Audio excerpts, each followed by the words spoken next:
Mayor Barnett, you are ready to go whenever you're ready. Okay.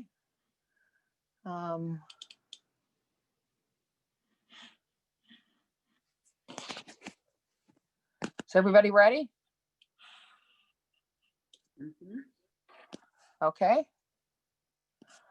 Welcome everybody to the regular city council meeting of August 24th for the city of Farmington Hills.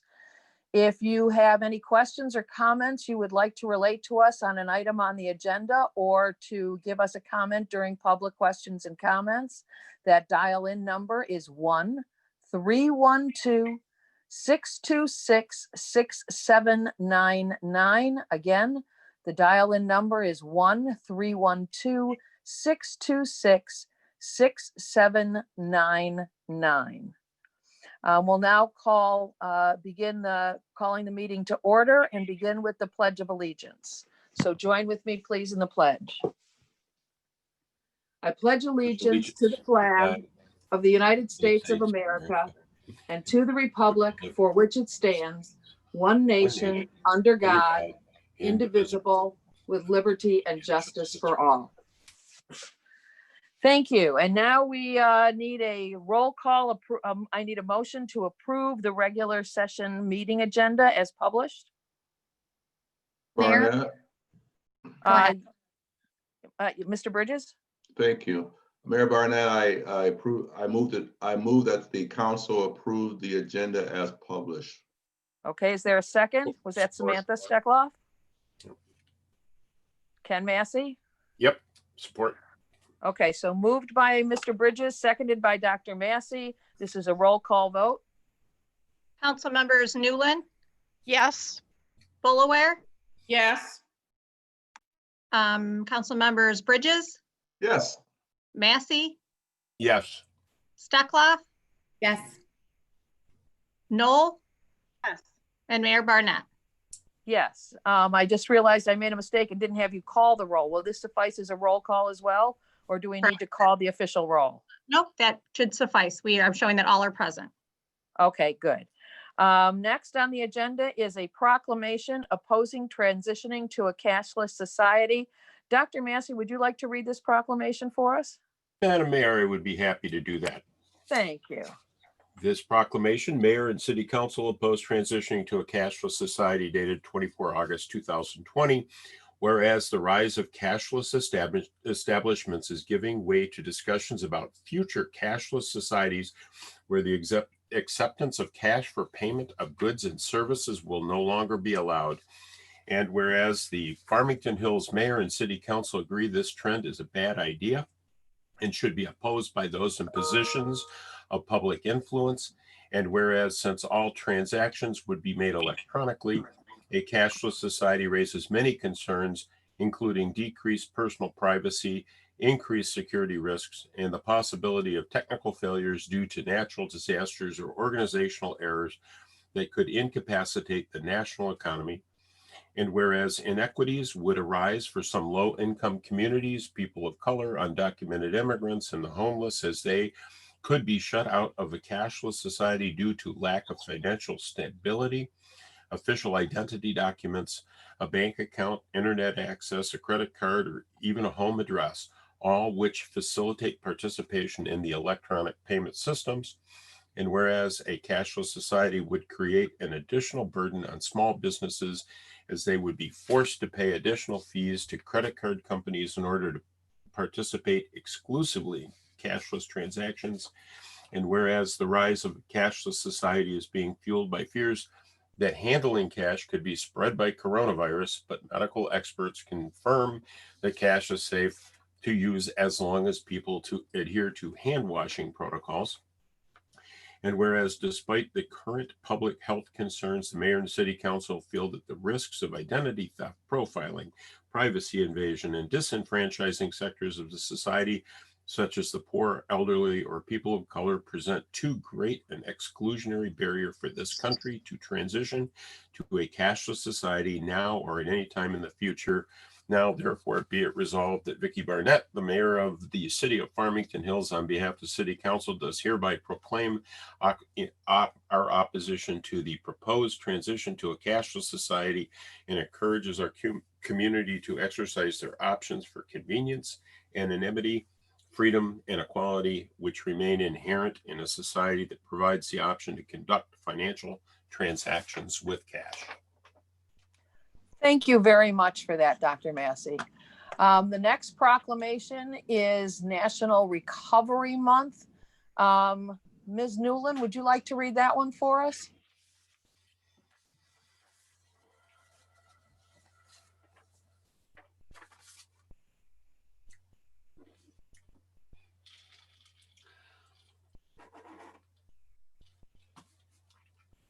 Yes, no?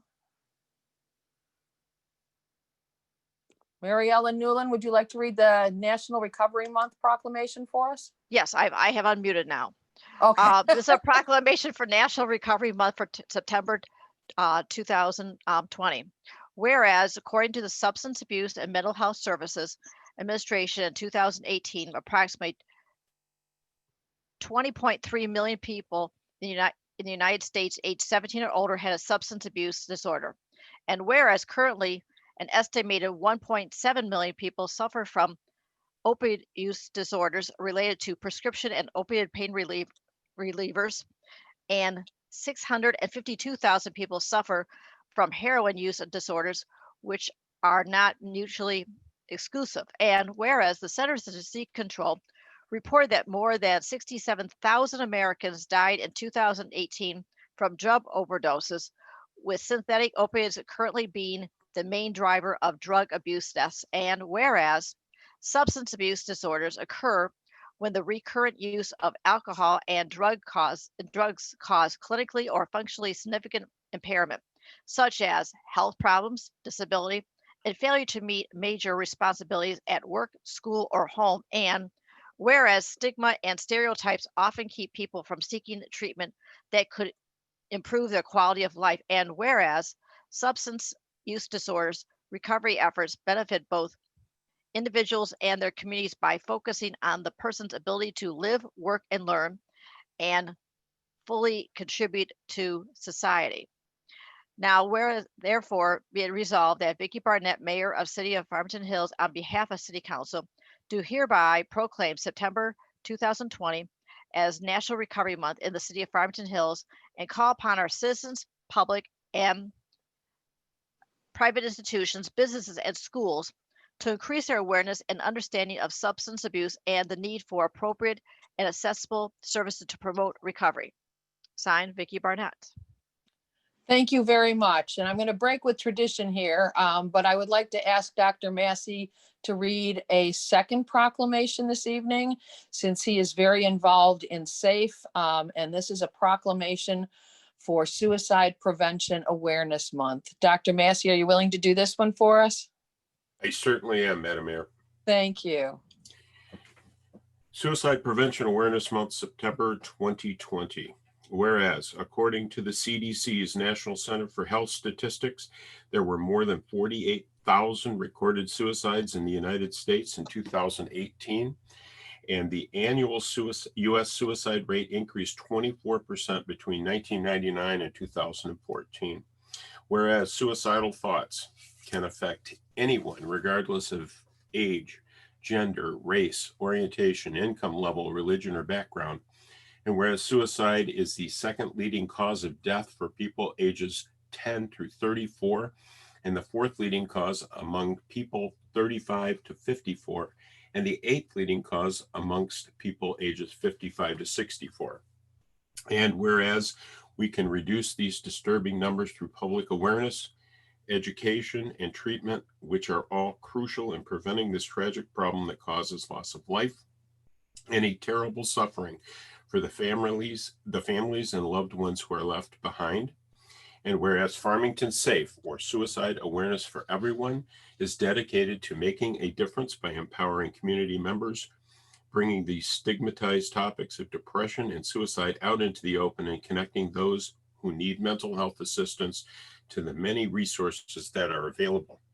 Now, therefore, be it resolved that Vicki Barnett, the mayor of the city of Farmington Hills, on behalf of the city council, does hereby proclaim September 2020 as Suicide Prevention Awareness Month in the city of Farmington Hills, and encourages community members to talk about it in order to raise awareness of depression and suicide and work together to prevent this tragic loss, which greatly impacts families and communities.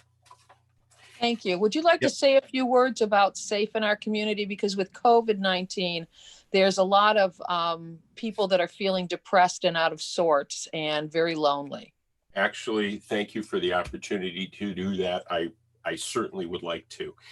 And it's not just our community. With all of the changes that our society has been forced into taking, the restrictions, all the rest, and it actually plays into the previous Recovery Month proclamation as well.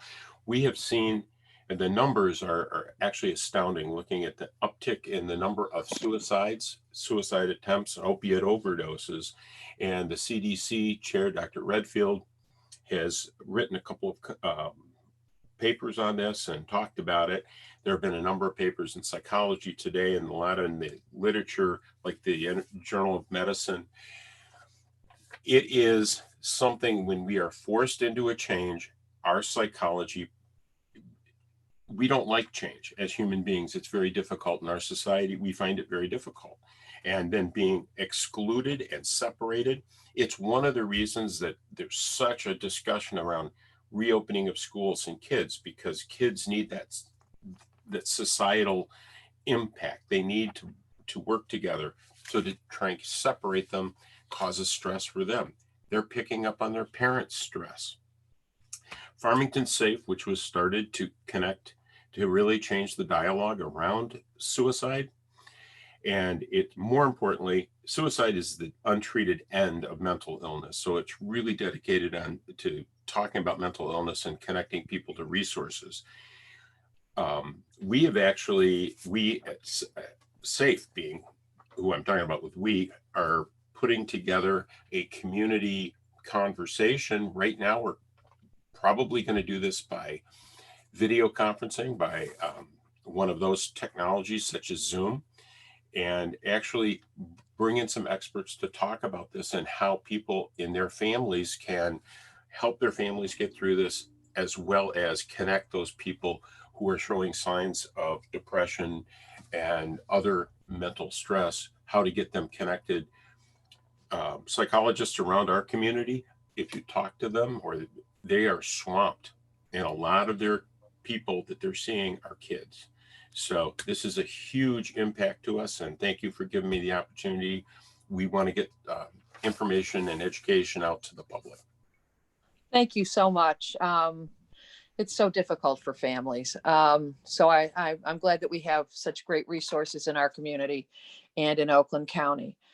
The next proclamation is EMS Week. And I'd like to know if Jackie Bolawar, can you read this one for us, please? Oh, sure. Thank you. Emergency Medical Services, August 23rd through 29th, 2020.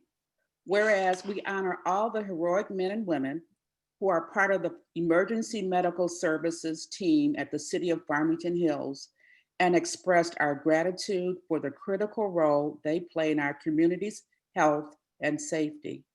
And whereas these dedicated professionals answer the call and provide urgent assistance 24 hours a day, 7 days a week, responding immediately to any crisis, delivering life-saving care, and showing limitless compassion as they strive to improve the survival and recovery rate of all of those who experience an emergency situation while in our city. And whereas the Farmington Hills EMS team is made up of first responders, including firefighter, paramedics, firefighter emergency medical technicians, dispatchers, and police officers. And whereas our highly trained EMS professionals provide pre-hospital evaluations, medical transport, and data sharing with partners at local hospitals as they administer advanced life support and save lives in often stressful and high-risk situations.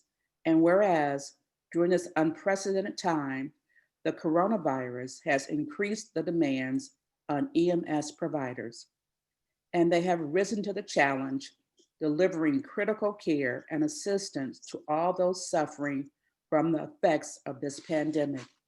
Now, therefore, it be resolved that Vicki Barnett, Mayor of the City of Farmington Hills, on behalf of the City Council, do hereby proclaim August 23rd through 29th, 2020, to be Emergency Medical Services Week, and urge everyone to acknowledge the incredible efforts of the EMS providers in our community and to applaud their commitment to duty, service, and the health and well-being of their fellow citizens. Thank you very much. And that brings us now to correspondence. Does anybody have any correspondence they would like to discuss that we all did not receive? Seeing no one, I will let you know that we've received a lot of emails from people in the community regarding the Farmington Community Library, the board opening, and things related to the library. We also, I know some of us have also received some emails regarding some code enforcement issues, which we did discuss during our study session that preceded this meeting. Next is the consent agenda, and all items listed under the consent agenda are considered routine by City Council and will be enacted by one motion. There will be no separate discussion of these items unless a council member or citizen so requests, in which event the items will be removed from the consent agenda for consideration. Mayor Pro Tem Valerie Knoll, would you please read the consent agenda for us? Yes, thank you, Mayor. Thank you. Item number 8, recommended approval of emergency purchase of replacement golf course range netting with net connection in the amount of $24,500. This is CMR 8-20-92. Item 9, recommended approval of emergency purchase of golf course range servant machine with range servant in the amount of $16,170. And this is CMR 8-20-93. And item 10, acknowledgement of the fiscal year 2019-20 fourth quarter financial summary report. And item 11, recommended approval of the City Council regular session meeting minutes of August 10, 2020. Okay. Is there a motion to accept the consent agenda as read? Yes. Mr. Madam Bridges Mayor? moves. Yes, go Yes, ahead. please. I'd like to move that the council approve the consent agenda as read by our Mayor Pro Tem Knoll. Okay, is there a second? Second. Okay, it's been moved by Mr. Bridges, seconded by Dr. Massey. Is there any discussion? Seeing none, this is a roll call vote. Council members Bullower, Yes. Steckloff, Yes. Massey, Yes. Bridges, Yes.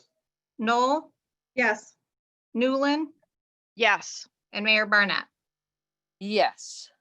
Thank you. Next item is public questions and comments. You're limited to 5 minutes for any item of city business not on the agenda.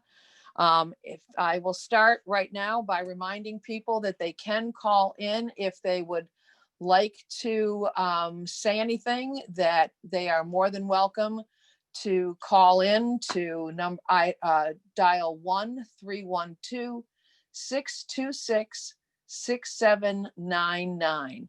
I know we did receive a note from County Commissioner Marcia Gershenson that I will read in the record. And are there any other faxes or emails that have come in for public questions and comments, Ms. Smith? No, we did receive one that was regarding the library appointment. So I'm assuming they may either be on the line, and if not, we can read it at that time. Okay, so I will, I'll stand in for, unless, is County Commissioner Gershenson on the line? I do not see her. Okay, I will be her surrogate then. August 24th, 2020. This is from County Commissioner Marcia Gershenson. Good evening, everyone. I wanted to promote our Oakland Together Small Business Recovery Grant for retail stores, restaurants, and personal service businesses such as salons and fitness centers that were impacted by this COVID-19 pandemic. The grant is geared towards small businesses that have suffered actual or anticipated losses from March 2020 through July 2020. This would include loss of revenue, operating at reduced levels, and production, sales, employment, or service. Businesses that were fully closed and are now in the process of reopening are also eligible. The application has been extended until September 14th. So please help us get the word out to help grant our Oakland County businesses the ability to reopen. Contact Commissioner Marcia Gershenson should you have any questions, and she can be reached through the oak.gov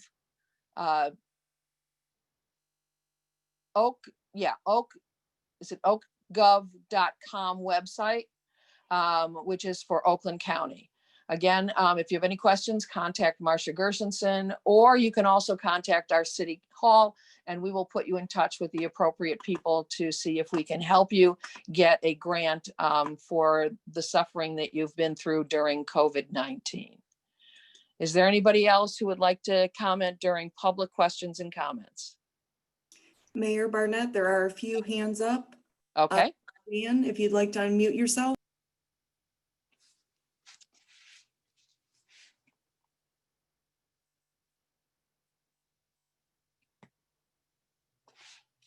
Suzanne, are you there?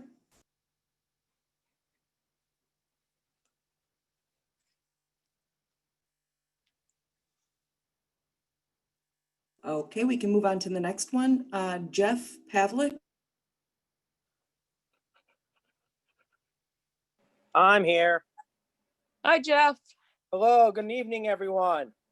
So my name is Jeff Pavlik. I live in Farmington Hills, and I own a business in downtown Farmington. And I'm calling back in regards to the library and the library board and its actions recently. And I just want to first say that at the last board meeting, at the very end, after most people had tuned out, the library board took an amazingly strong step towards social justice by voting to rescind and end all library fines in our community library system. It is an amazingly thoughtful act. There should be no reason that a family should have to choose a library book and fear fines. We all have plenty in our town to be able to support others to read and to have access to books. So I want to first of all applaud the library board for that. Second of all, I'd like to ask about how we are going to go about dealing with the email that had come out by Mr. Largent that was very publicly wide circulated, including some members of the city council that were CC'd on it. Reading that, it just doesn't represent our community nor how we do things around here. In fact, if you look at stopbullying.gov, you'll see that it really falls within all the parameters of a bully, and his behavior has been that of a bully. And so I'd like to again, I just want to I'm not making this down. personal. I'm not making this Okay. personal. I'm Thank saying you, we Jeff. should identify, ma'am, we should identify bullying when it occurs. It's not fair for our society to live with bullies, and nor should we show our children that bullies can just be tolerated. They should not be tolerated. It's called bystandering. If anyone has a question about what I'm saying, I really ask that we go to the school district and have them facilitate a meeting about bullying behavior. They do a fantastic job out of it. All of our children have gone through it. They understand this. So if as a council, we're not getting this, then I really ask that we look for more resources on this. Third of all, I said that our business would take action, and we have created a postcard, and we have distributed hundreds of them. It basically says Save Our Library. It comes with crayons, and children can color in the Save Our Library part of it. And on the back, they can write, "We love our library because," and then it says, "We need your help, Governor Whitmer, to restore our library. We know that you are really busy, but please help our towns and our librarians." And it's addressed to Governor Whitmer. We believe that she knows how to deal with bullies, and we believe that it's only her that can actually rectify this situation. So our action is to take and have children reach out directly to her. So far, we've sent dozens upon dozens of beautifully colored postcards that will eventually make it to her. And I think at some point, they will make some sort of notice on her desk as she gets cluttered with these amazing postcards. The bakery is funding this, and so this isn't a part of anyone's job. Is not at stake. No one's helping us do this other than we've had dozens of patrons come in and give us money. People are really upset. People don't know why this is happening. This is not how it's supposed to be.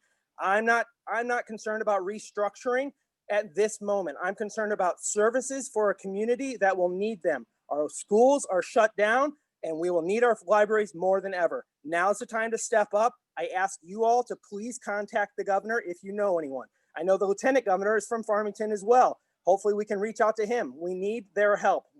Our hands are tied, and I'm tired of dealing with bullies. Thank you all very much for your consideration, and have a great evening. Thank you. Is there anyone else who would like to comment?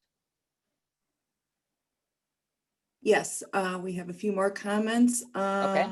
Joe O'Connor, if you want to mute yourself.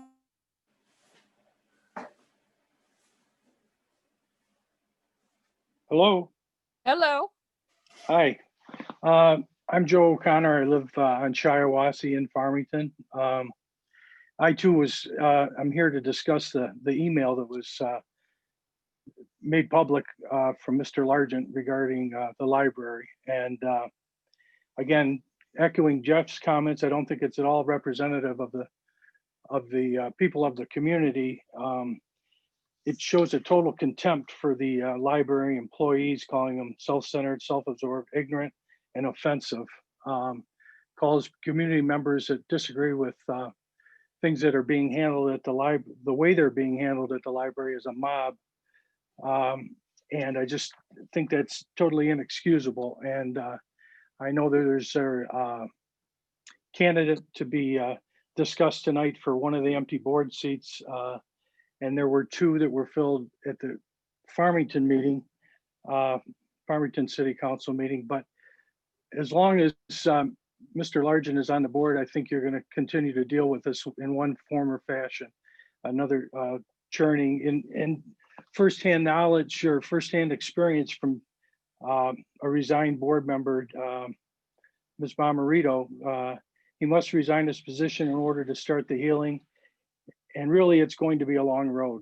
So I am publicly calling for city council members to take a stand and speak up and ask Mr. Largent to resign from the board for the good of the community and the library, and to show some leadership on this. I know the cumbersome process is to petition the governor, which we're in the process of doing. But I too don't feel there'll be any healing as long as Mr. Largent is on the board. And I'm asking you to take a stand one way or the other on this. And I don't see how it's indefensible, his actions and his email regarding his attitude about the community and the employees. And I don't see how there can be any healing with the employees when you know that the library, one of the board members has that opinion of you. So that's all Well, I have. I again, just don't want to put the problems at the library on the backs of just one individual. I will tell you that I have talked to. I'm discussing the email in particular. I know, and it was unfortunate, and I have. It was, people are responsible for their actions, and that's what I'm asking. Yes, okay. Thank you for your comments. Is there anybody else? Yes, Jim Peterson, if you'd like to unmute yourself. Okay.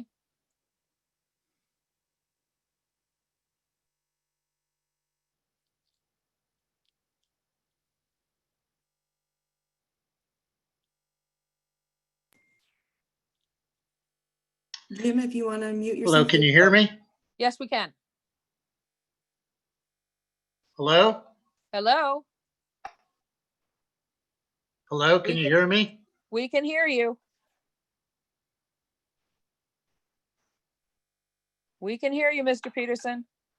Hello? Hello, we can hear you. Okay. I'm muted. Hello? Hello, we can hear you. You can go ahead. Is your volume turned up? Hello? Hello?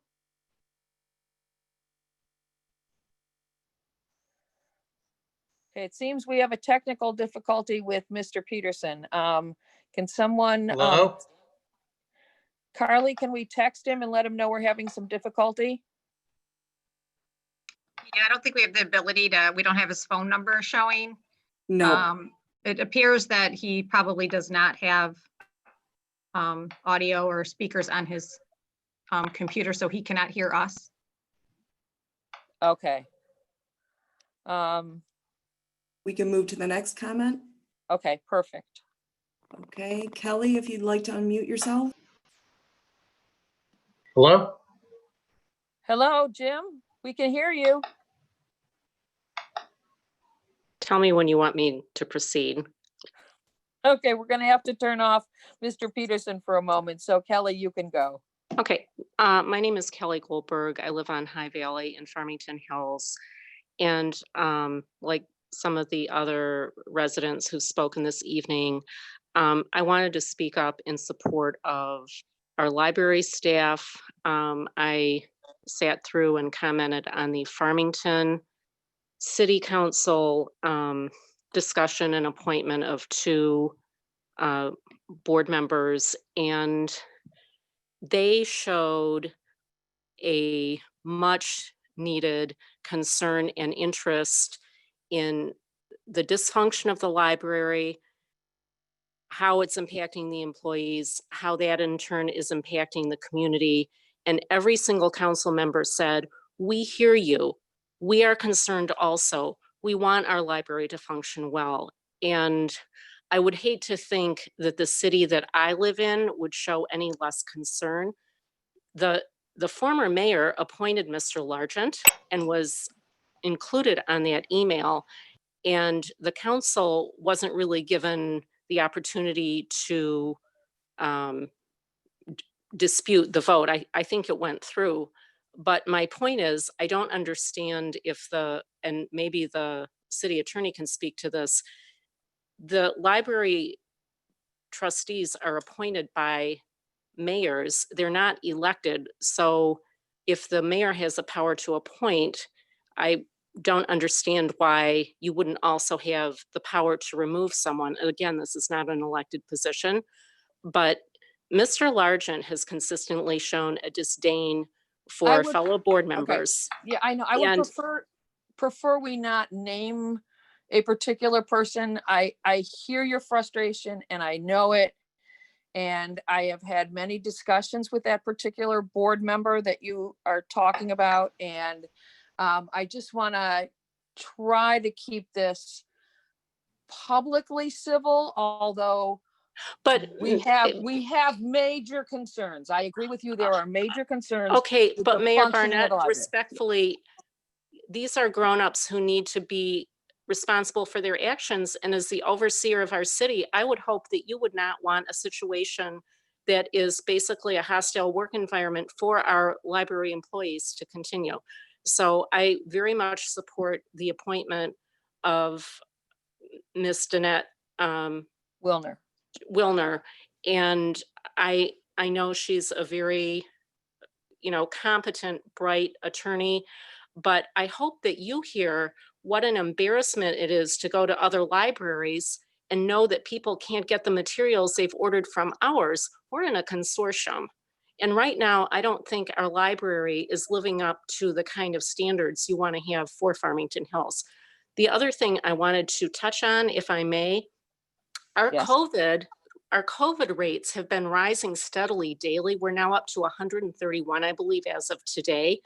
And back on like August 4th, they were like at 94.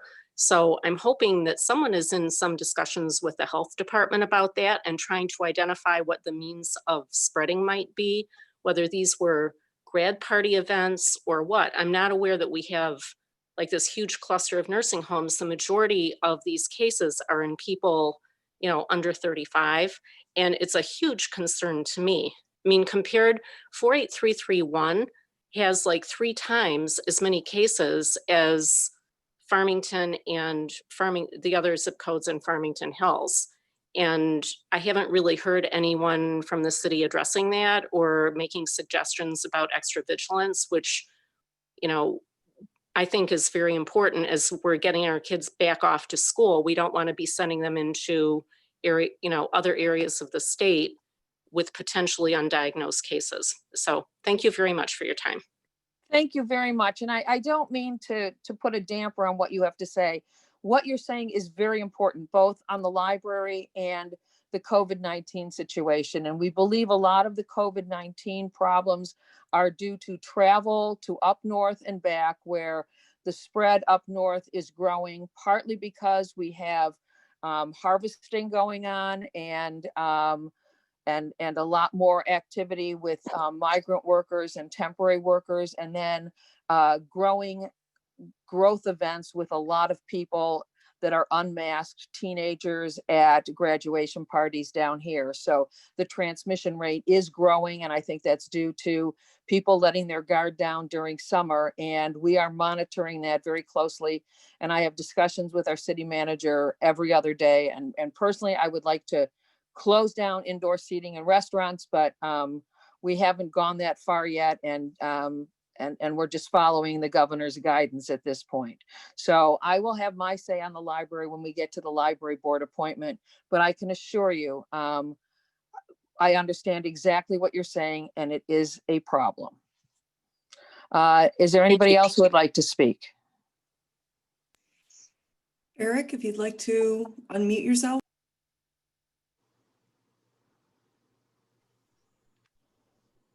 Have I unmuted? Yes. Okay. Thank you. My name is Eric Bruns. I live on Linden Street in Farmington Hills. I'm going to talk about the library as well. I will not say his name. I'll just call him Mr. X if that is better for you. I know you're Thank you. Okay. I know you're well aware of the controversy surrounding Mr. X. I as a citizen, as a private citizen, I don't have a lot of power. I have a voice, which is what I'm using right now, and I have a vote. And there are things that I voted for. I voted for library millages in the past because I want to put my money towards the library so that I can receive services. Unfortunately, for whatever reason, I'm not able to cash in on those services. I voted to give money to the library. Somebody else has decided my vote doesn't matter, that my money should not go to the library. I should not get the services that I voted for. I did not vote for Mr. X. In fact, nobody voted for Mr. X. He did nothing to earn his position of power, and he has made it repeatedly. He has made it very clear to us that he has power, and nobody on the staff and nobody in the community can do anything about it because we're not the governor. And no one voted him into that position. He just happened to know a guy who had power, and that person put Mr. X into power. But and Mr. X has reminded us, nope, we're not the governor, so he can do what he wants. And so, however, we as the community, we do have a vote when it comes to city council members and other offices of public service. And this is why I'm talking to you. And so the only power that I have as a citizen, and I just want to make this known to anyone that supports Mr. X. And I said these same things at the Farmington City Council meeting, and people did speak. They said they supported the library staff, but very few of them actually came out and spoke against Mr. X. But I believe that anybody who supports him, and some of his friends are on the council right now, you will never get my vote. in the future, unless you can publicly denounce him and say, look, what you're doing is wrong. You're his friends, apparently, some of you. Sit down, try to talk some reason into him, please. I don't see how Mr. X will ever get elected for any position in Farmington. And frankly, those of you who are still his friends and still supporting him, there are over 1,000 people who are a part of the Facebook group that's called Restore the Farmington Community Library. Public elections, 1,000 votes can swing very strongly. And if people remember, oh, that's the guy who was a friend, or that's the woman who was a friend of Mr. X, this may be the last public office you ever hold in Farmington Hills. This is the only power I have, because Mr. X is reminding me I don't have any power over him. And that's to ask those of you who are in power to please use your influence to remove him from his unearned position on the library board. Please do the right thing. You know that he is abusing his power. There is another person, the director, who she's the only one who can actually bring people back and has not, for no reason other than we know that she speaks to Mr. X on a regular basis, and we know his feelings that she should be, keeping the staff not there. We are a laughingstock. Farmington Community Library is a laughingstock amongst other libraries. People on Facebook groups trying to figure out what to do with their children in school are realizing I have to go to Redford, I have to go to Livonia, because our library can't serve us. We're weeks behind in holds. I'm trying to get stuff for my kids, but I can't at our library, the library I pay taxes to. I have to go to a different library. Earlier, Mayor Barnett, I caught some of your earlier meeting when you're talking about trash cans or recycling, but you talk about property values. Our property values is well known that our library is in shambles. Word on the street is that there is a professor of a library school in Michigan who has said, I would never allow one of my students to apply for a job at Farmington Community Library within the last couple of months. So how do you think this is impacting our property values? You have influence. Please, publicly, call for his resignation. Those of you who are his friends, sit down, call for his resignation. I believe the new library board can finally talk some sense into the new director. I don't have the ability to hold him accountable for his actions, but if you do nothing to stop his work of harming the community, I see no other choice than to hold you responsible, because I can't hold him responsible. I hope others will as well. Please call for his resignation for the sake of the Farmington Community Library. Thank you. I hear you. Thank you so much for your comments. Anyone else? Yep, we have Jim Peterson again. Jim, Okay. if you want-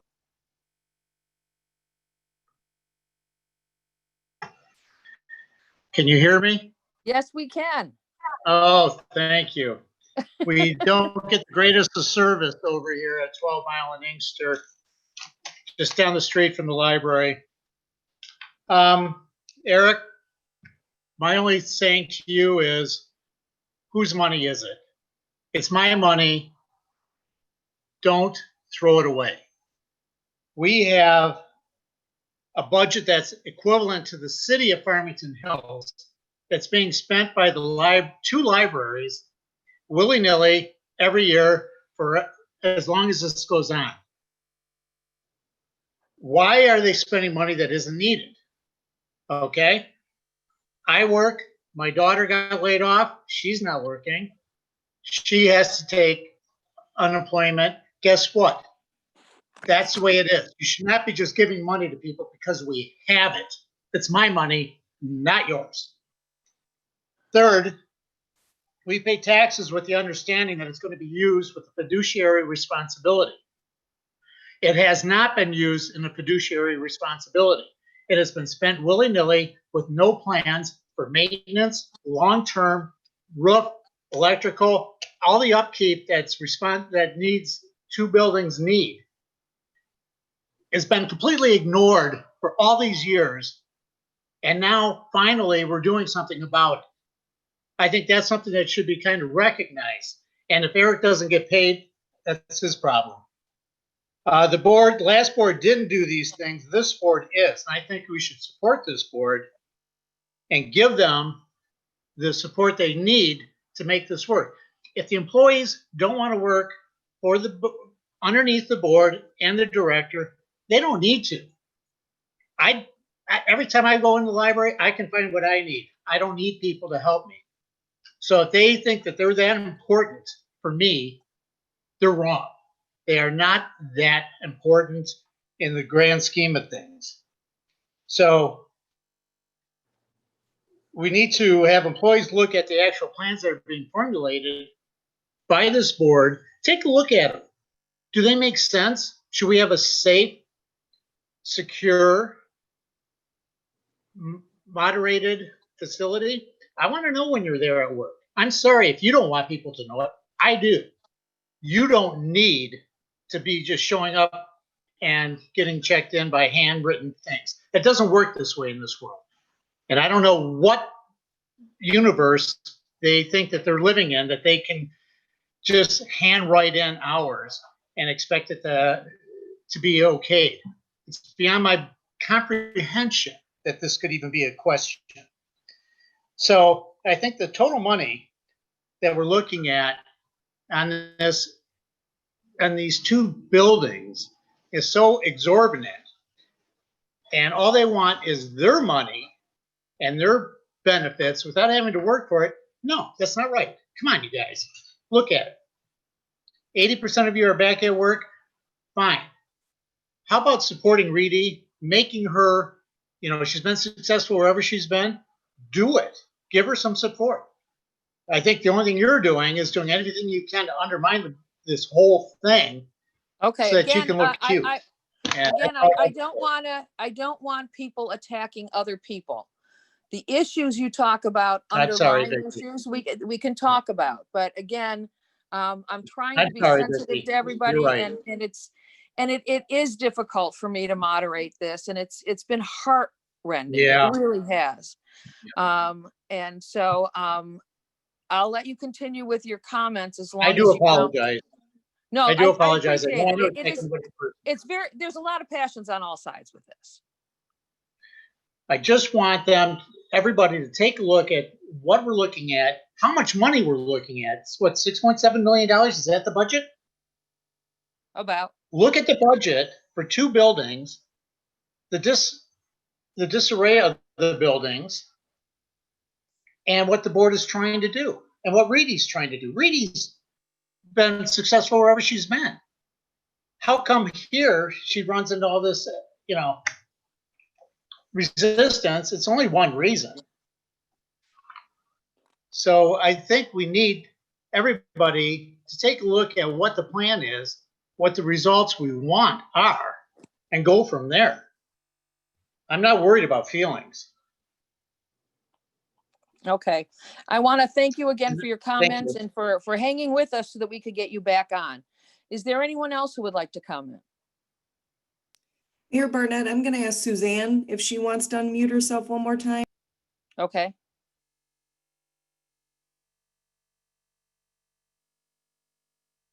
Okay, doesn't look like she's there, so.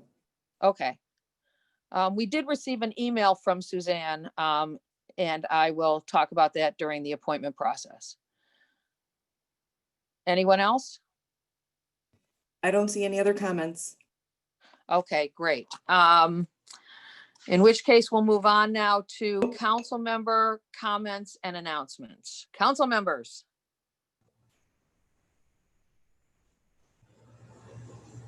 Mayor Burnett, this is Samantha Steckloff. I have a comment. I feel weird saying this after the library conversation because it is a completely different subject. We lost a colleague recently, Kim Gibbs, who is a commissioner in Royal Oak. And I just think it's important that we give some sort of thoughts and prayers to her family and her loved ones. This is a very, very difficult time for them. And I just want them to know that Farmington Hills is with them as well. Thank you. Yes, she passed away very young and very suddenly. So our thoughts and prayers are with her and her family at this time and the city of Royal Oak. So I appreciate that. Does anybody else have any comments? Madam Mayor, this is Ken. Yes. Hi. Thank you. I would like to actually I got a couple of responses to some of the things I heard, but I think I'll wait till it comes up on item number 7. Okay, Is that appropriate? yes, it is. Okay, cool. But I do want to talk about the American Red Cross. We talked, we had a couple of proclamations tonight, but I want to say the Red Cross is having a blood drive on September the 2nd. And this is one of the ones that we do at the Caustic Center several times a year. And it is a way for people to come out and actually contribute to their community, and you can save a life. You can actually participate in saving 3 with each unit of blood because of the way they separate them. And you get an added little benefit if you come out and volunteer to donate blood, in that they will test for COVID antibodies in everybody who donates blood. And that's particularly important because if you have antibodies, that means you have been exposed and your immune system is working appropriately. Plus, there's a lot of work being done with those antibodies that can be separated out from the blood and given to people who are in dire straits, ill with the virus, because it will fight that virus off. So I want to encourage everybody and all the people that are listening and are so passionate about being part of this city. I'd love to see everybody come out and donate. I'm going to go out and do Power Reds, which are nothing more than the double units. I think they changed the term because 2 things. Number one, you get 2 units of packed cells. And when you walk out of there, you walk out of there with all your fluids. So you never have the problems of feeling a little lightheaded and whatnot. And secondly, if you donate 2, you get to help up to 6 people. So I would encourage folks to come out and donate at our blood donation center. It's at the Caustic Center, September the 2nd. It goes from 8 a.m. till 8 p.m. And you can go to redcrossblood.org, entering the sponsor code Caustic Center, and set up your appointment time, whatever works for you. I'd love to see our community just inundate them. And it will obviously be done with social distancing and everything else intact. So there you go. Okay, thank you very much. Anybody else? Hearing none, we will move on to the city manager update. Mr. Boyer?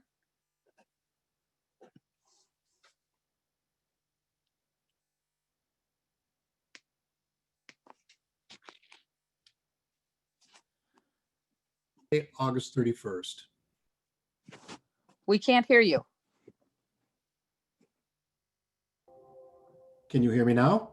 Yes, I can hear you now. I just was saying thank you to Dr. Massey for bringing up the Red Cross. That was one of my things tonight. And the second one is our summer taxes are due Monday, August 31st. So please get your taxes in. Thank you. And there's a drop box outside of City Hall if people That's want to use correct. the drop box. Okay. So you don't even have to go in, or you don't even have to use the mail. You can just go in and drop it in the drop box. Anything else, Mr. Boyer? That is it. Thank you. Okay, now we move on to new business. Item number 6, consideration of approval of the relocation of precinct 26 to the Towye Center located at 29707 West 10 Mile Road. Is this something that Clerk Smith is going to present? Yes, Madam Mayor. Okay. Yes, we were approached earlier this year by the Farmington Public Schools, notifying the city that the Farmington Community School would no longer be available as a voting precinct, potentially for August and November. With the COVID and everything shutting down, right around and following the presidential primary election, we started to begin looking for other locations. We had a difficult time for a couple of reasons. First of all, we have had several precincts or facilities in that same area.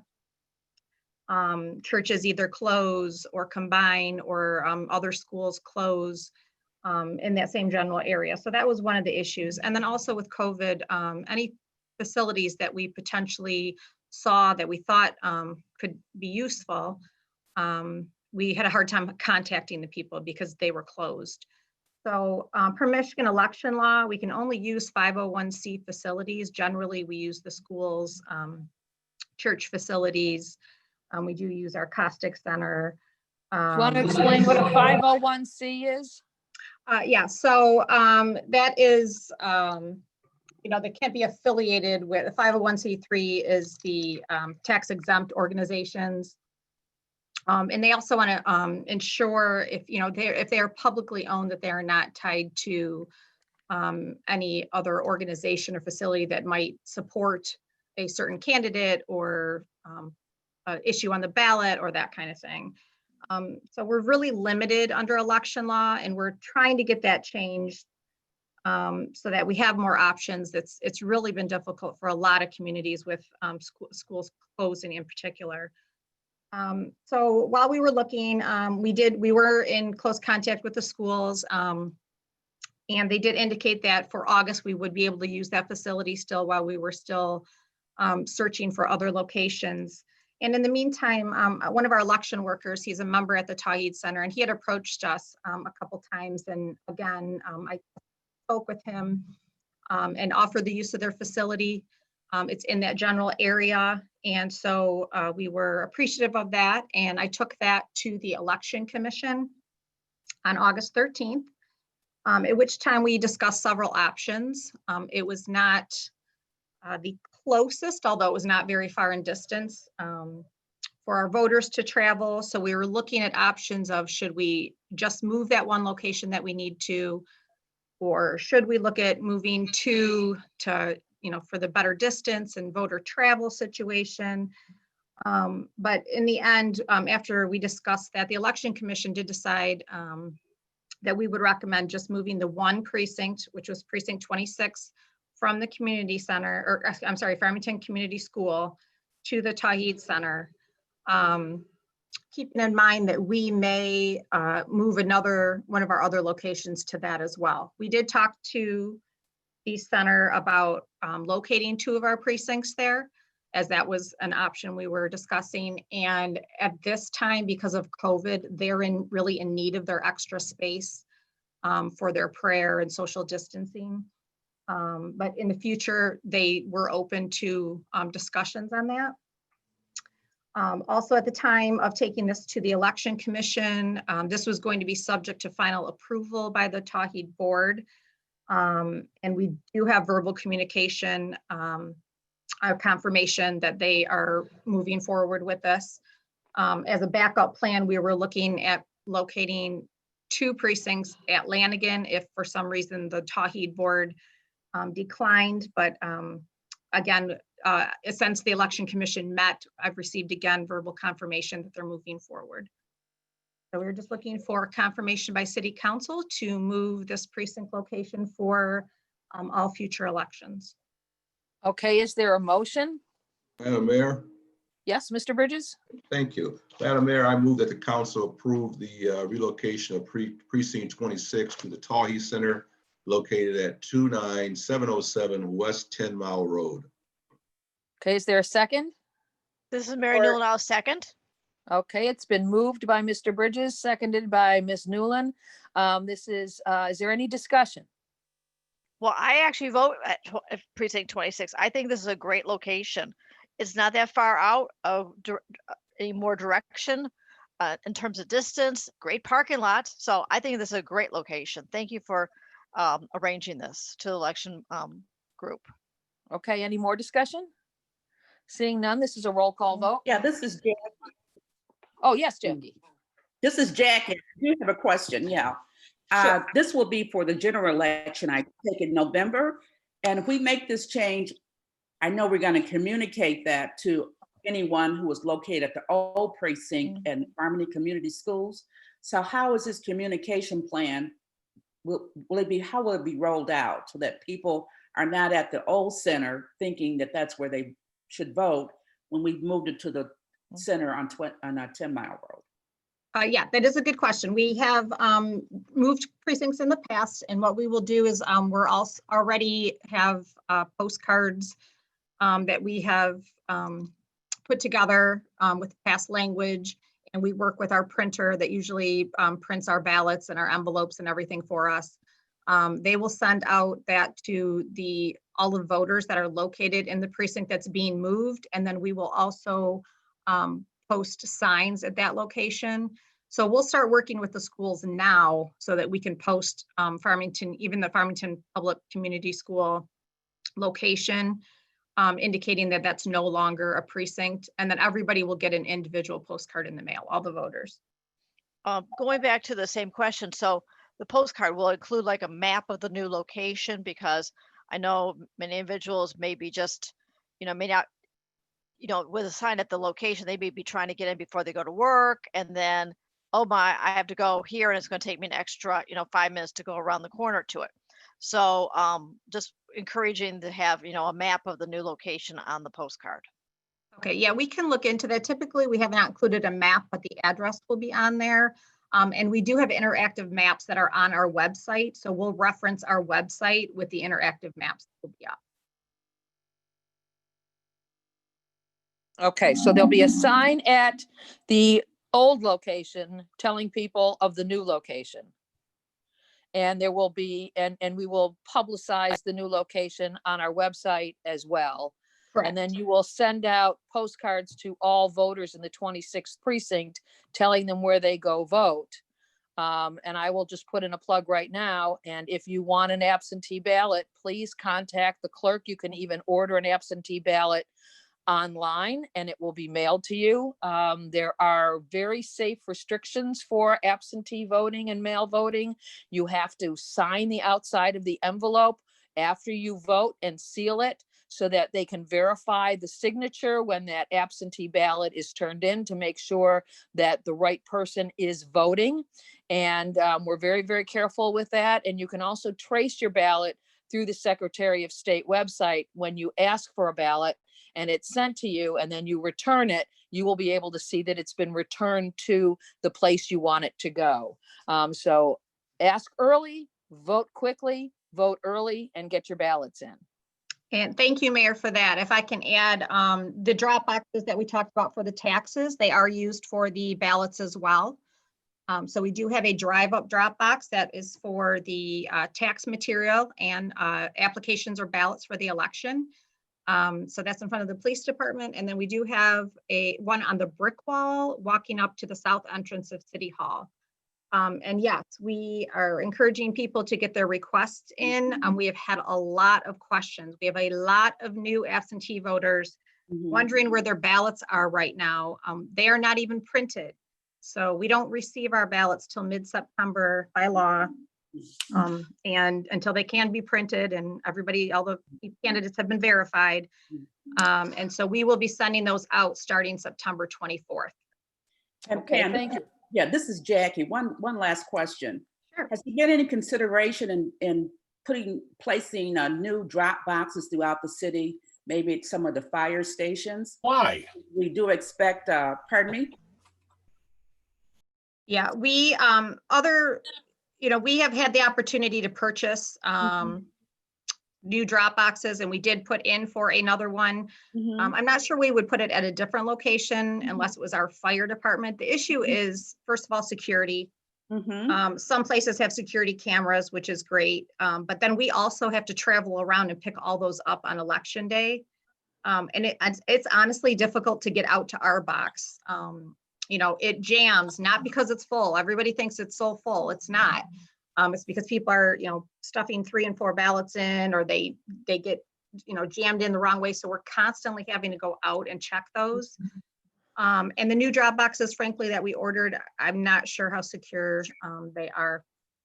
We would need locks on them and security measures for sure. I think that would be difficult to put them throughout the city. When we have 2 right here at City Hall, I think, and a drive up one that people can drop off. One quick question, Pam. If someone puts in an absentee ballot in the Farmington city box, does that get transferred to us and vice versa? Yes, if we have time. So if it's 7:50 on election day, I would say nope, it's not going to get to us and be counted because they do have to be in by 8 p.m. on election day. But certainly we worked with area clerks. I picked one up from Bloomfield Hills. So quite a distance from us that was dropped in their drop box. So another good point, and that we're going to do some PR for people that have not voted absentee before, you cannot drop them in any drop box. You need to drop them in the drop box in which you live and that which you're voting. We had a lot of that throughout the state. There was a lot of that this time. I But figured. clerks work with each other and we call each other and send people out to pick them up. Okay. Any further questions? I do. Mayor, I do have one more question, please. Yes. Yeah, Pam, could you explain if the individual received an application but lost it, can they still get a ballot? They did not fill out the application, but they still want a ballot, absentee ballot. How do you do that? If they did not fill out, you mean if they lost it before August application. or? Yeah, the Yeah. application. I mean, they never- have to submit an application. And the What they don't- applications are online on the website, even though we've mailed them to the people on our permanent list and the Secretary of State mailed them to everybody, all voters. I believe, again, she may be mailing to all new voters we're hearing. New people that have newly registered since the last election that are not on our permanent lists. But they're on the website, or they can just contact our office and we'll send them a new application. But we do have to have the signed application on file. Thank Right. you. And I want to point out that the Secretary of State would be sending out ballot application requests, Correct. not ballots. Right. Right. Okay. And in Oakland County, they have approved a measure to pay for the postage of your absentee ballot if you mail it and you live in Oakland County. Yes, so we are looking into how to accomplish that because we already have all of our envelopes. So we will be needing to probably run those through our own meter or put postage on them by hand. Okay. This calls for a roll call vote for consideration of approval of the relocation of precinct 26 to the Tide Center. Moved by Mr. Bridges, seconded by Ms. Newland, Yes. I believe. Roll call vote. Council members Steckloff, Yes. Massey, Yes. Bridges, Yes. Knoll, Yes. Newland, Yes. Bullower, Yes. and Mayor Barnett. Yes. Thank And you. that brings us to item number 7, consideration of appointment to the library board. I have put forward the name of Danette Wilner, and I would like to appoint her to the vacancy on the library board. And I will entertain a motion to do just that, and then we will open it up for discussion. I know that we have several people. Mr. Lerner would like to speak, and Suzanne, who works for the library, would like to speak, or I can review her supportive letter that came in for Danette, and we'll go from there.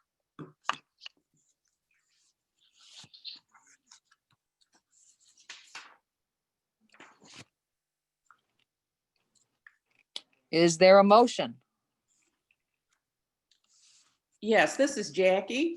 Yes. I make a motion that we approve Danette I don't have her full name, Danette Wilner is fine. Wilner to the term for the open term for the library board. Is there a second? This is Mary Newell. I second. Okay, it's been moved by Ms. Bolivar, seconded by Ms. Newland. I will open it up for discussion.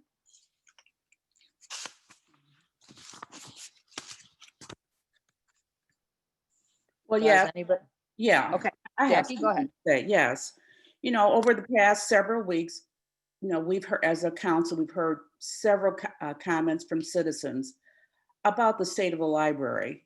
And I have been listening and talking to individuals who work for the library, who are on the present library board, citizens who've called.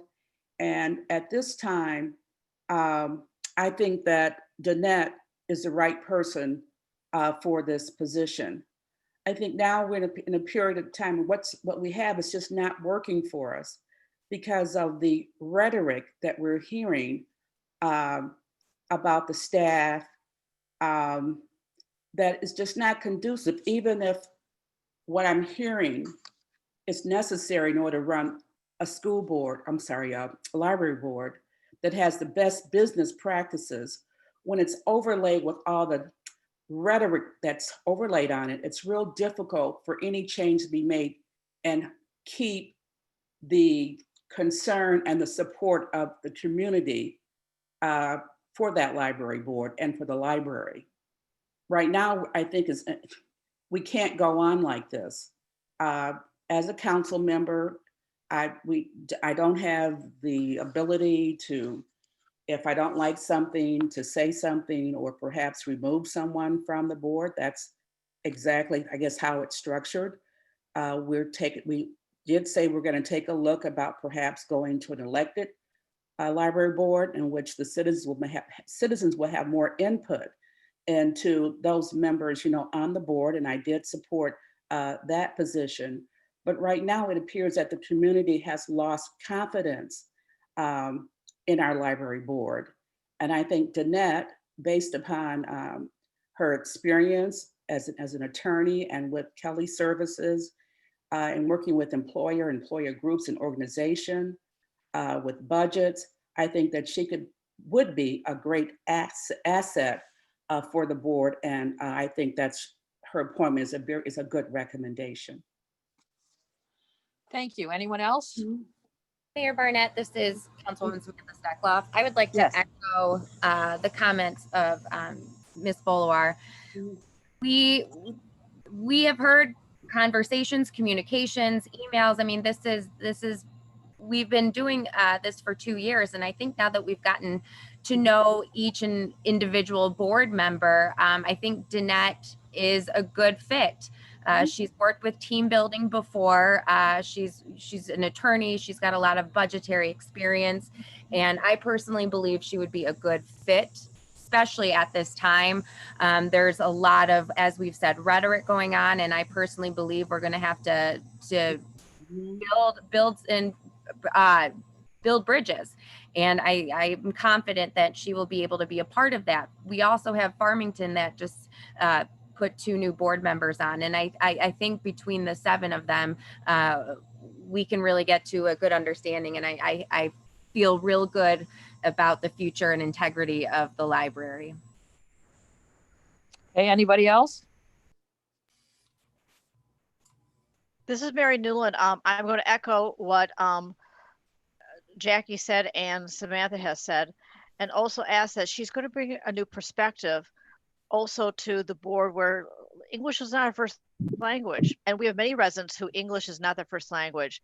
So she may be able to really, along with her being an attorney, working with employers as well as employees, be able to build those bridges and maybe fix some of the issues with the, of course, with the library, as we expect she will, and bring maybe a different view to the council that they need. Okay, anybody else? Mayor Barnett, Yes. this is Valerie Knoll. I'll go next. Okay. So I actually have some concerns with appointing someone to the library board that was a city council candidate just last year and could be a council candidate next year as well. I think if the person in question had run for council, 10 years ago, I think that's a completely different scenario. But in my experience, I have found that people that run for council and do well and narrowly lose often run again the next year, the next election. And in fact, we have a couple council members on right now. A couple of our members are an example of that. And we obviously cannot require a potential library board member to sign a document saying they won't run next year, nor would I ever suggest that we should do that. Everyone has a right to run for council, including the current library board members.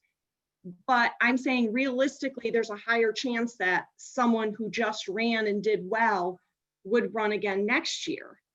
And most of our Farmington Hills boards and commissions have city oversight, whether it be beautification, emergency preparedness, the EDC, Children, Youth and Family, Arts Commission, I could, keep going.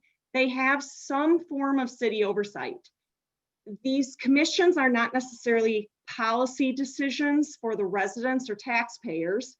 Without any sort of they're not making those decisions without any sort of administration or council input and oversight. Most of these commissions have a staff member, a city staff member assigned to them, and actually a council liaison as well. And for these boards, maybe I probably wouldn't object to a recent council candidate being appointed. But I do think the library board is very different. And our council has discussed many times over, goodness, pretty much every meeting for the past couple months and prior to that, that the library board is a completely independent board from council. Council does not have the same level of involvement and oversight from either city staff or council members, such as our other boards and commissions do. And I think we can all agree on that it is a very different and more independent board. So I just think that appointing a recent council candidate to the library board, it could create problems. You know, one potential problem is does this person really want to join the board because they care about the library and want to stay on it for years to come? Or because it will increase their profile if they run for council. You know, if the new appointee does choose to run next year and win, they would have to resign with potentially a year on that board. And with any other commission, again, I don't think being on it for only a year would cause a problem. But right now, we have a lot of new library board members and a new library director. And I think it would be better to have a board member who can commit to staying on the board longer, developing a long-term working relationship with the board and the director in order to support and embrace, you know, a new direction for the future. And, you know, again, of course, any board member, library board member that is, could leave at any time. There could be changes with their health or family or jobs, you know, or they could decide to run for council. You know, who knows? We don't know what the future holds for anyone. But, you know, why appoint someone who's got a higher probability of running for council when there are other qualified candidates? This library board member may have to make tough decisions, and, you know, whether it's a public or private organization, you sometimes have to make these necessary decisions to move the organization forward and stay relevant. And those decisions aren't always popular, but, you know, again, having a board member that may leave in a year for another office, they may take a different view on some of these issues and in fear of, you know, angering a certain constituency. And, you know, I know someone will say, oh, well, as council members, we face that as well. Well, yes, but I believe that's different. We have an entire elected council making those decisions versus a non-elected library board that would only have one, you know, potentially one member running or who just ran. You know, for example, in the city of Farmington, they used to have one council member sitting on the zoning board of appeals, actually as a voting member. And the ZBA is a quasi-judicial board, and its decisions can actually be overturned and, you know, reviewed by the courts for possible reversal.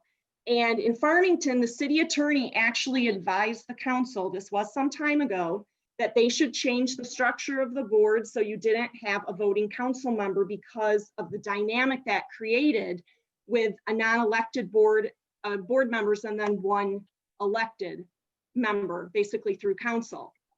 And I'm not saying this is apples to apples. I know it's not, but I do think the same concept could apply with the library when you put someone on that recently ran and potentially could run again, or has a higher probability of running again just based on the fact that they ran and did well. And so, you know, I'm just stating my concerns. Maybe I will be proven wrong and this applicant won't be running for political office next year and won't have to resign. But I simply want to voice my concerns that putting someone on who could potentially be running could create a couple issues which I named. Okay. Anybody else have something to say? Yes, Mayor Barnett. Yes, Mr. Bridges. Thank you. First, I wanted to say that Councilmember Knoll comments are some of my comments in regards to the fact that this individual candidate maybe not be as committed as someone who didn't have possible political aspiration. We don't know what her intentions are, but however, I think Councilmember Knoll has framed this in the right direction in regards to that. And we need someone on the library board that's going to be fully committed toward the long-term goals of the library and not looking at it as a short-term opportunity. The candidate nominee does possess, she is a lawyer, and which is laudable, no question about that. But I'm concerned about the points that Councilmember Knoll has raised.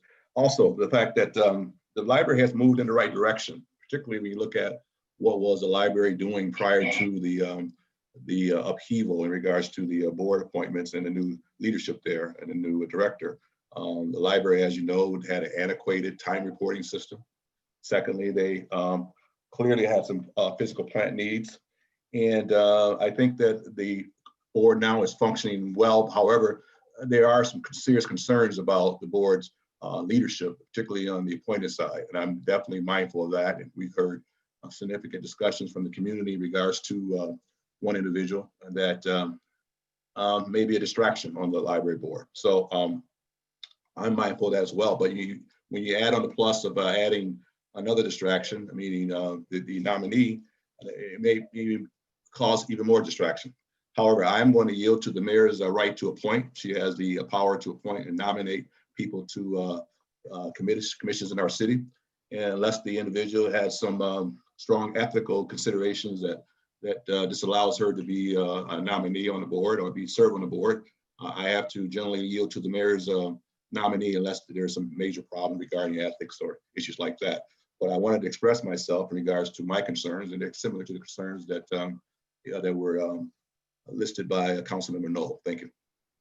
Thank you, Mr. Bridges. Anybody else? Madam Mayor, this is Ken. Yes. How are you doing? I'm doing fine.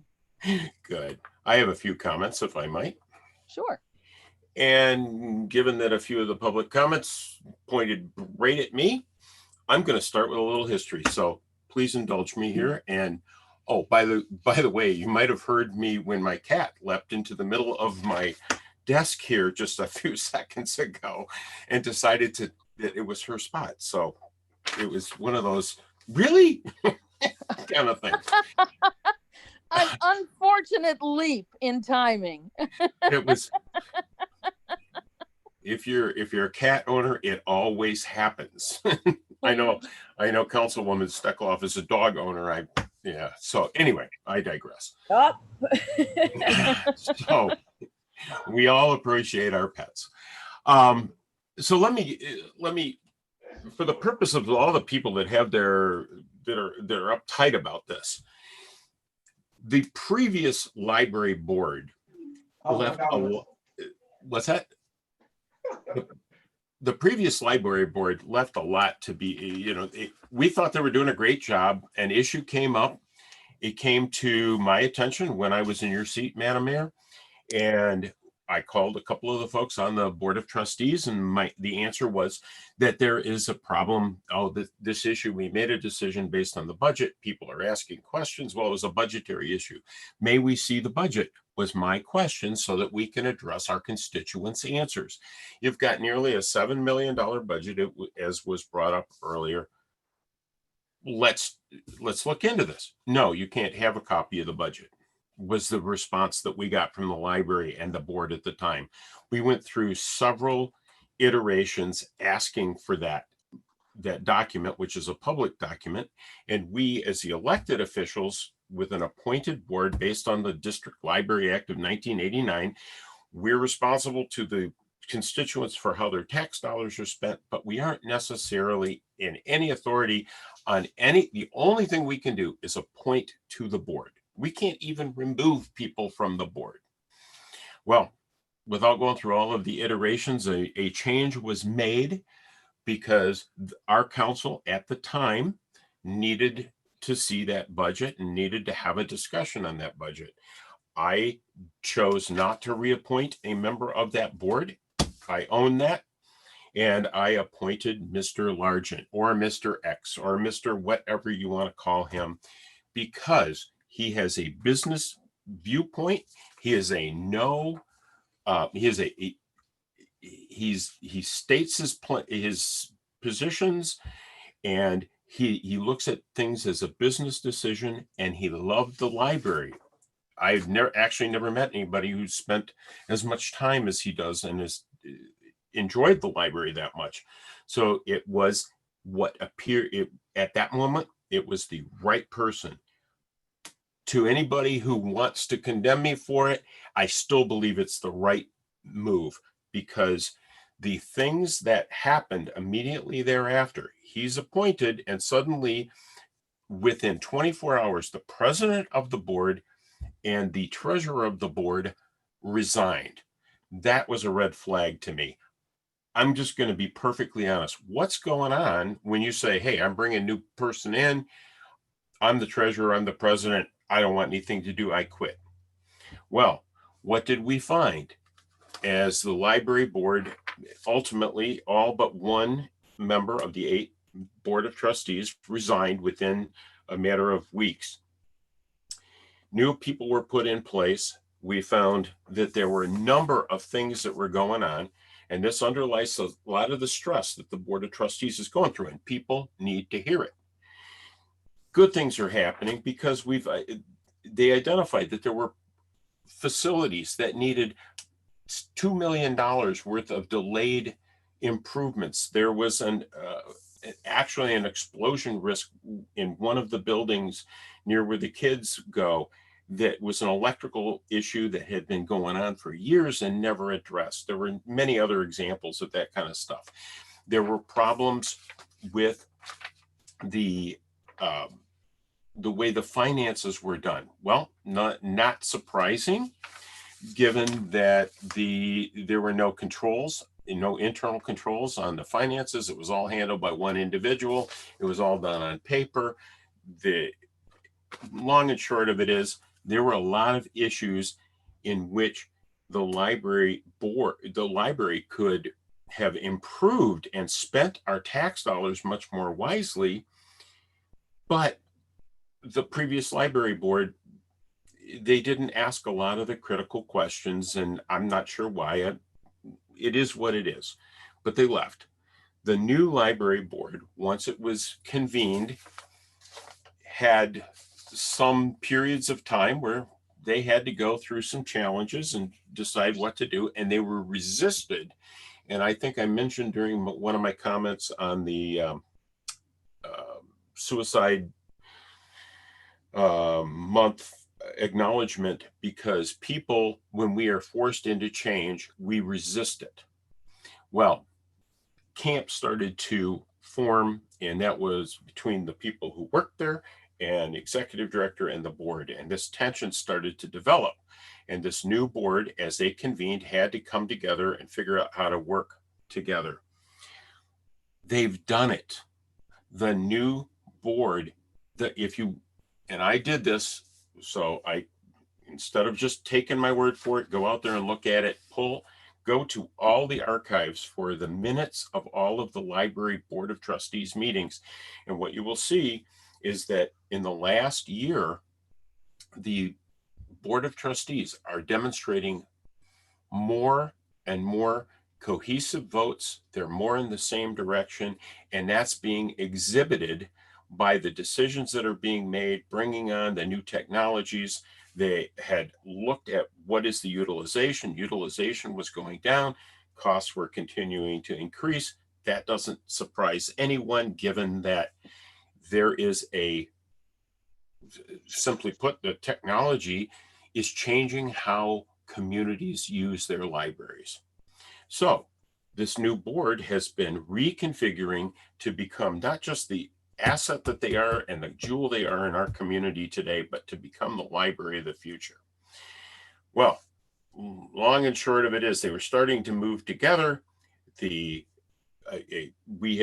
library board did make a transition and brought in a new executive director, and Reedy Glover comes with us. She comes to us with an amazing background, great insight, great viewpoints.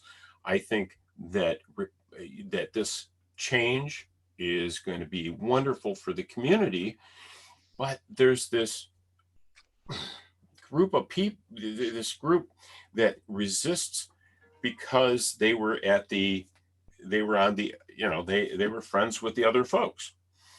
And bottom line is that we are all naturally resistant to change, but give this board a chance. The good things that are going out, the metrics that decreased use, that show decreased use and increased cost, facilities needing repairs, finances not having the right independent internal controls, all of that stuff has been changing. The current library, and the reason I bring up the minutes for the last few meetings, is that the board is voting more and more in an alignment. This perceived stress is not out there.